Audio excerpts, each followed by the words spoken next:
শাহের মন্তব্যের তীব্র সমালোচনা মমতার।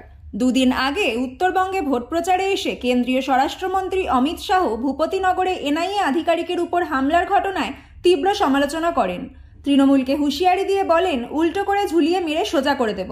শুক্রবার কোচবিহারে ভোট প্রচারে এসে শাহের এই মন্তব্যের সমালোচনা করে মমতা বলেন, কেন্দ্রীয় স্বরাষ্ট্রমন্ত্রীর মুখে একথা শোভা পায়।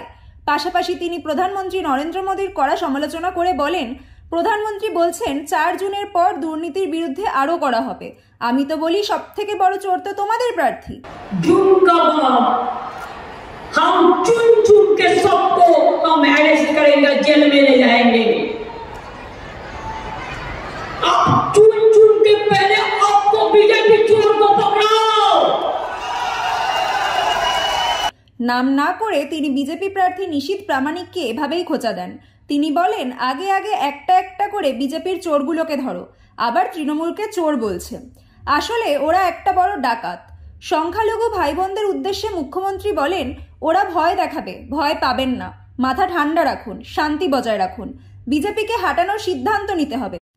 মুখ্যমন্ত্রী আরও বলেন, দিল্লির কাছে 100 দিনের কাজ নিয়ে আমার আর ভিক্ষা করার দরকার নেই, আমরা 50 দিনের কাজ দিয়েছি।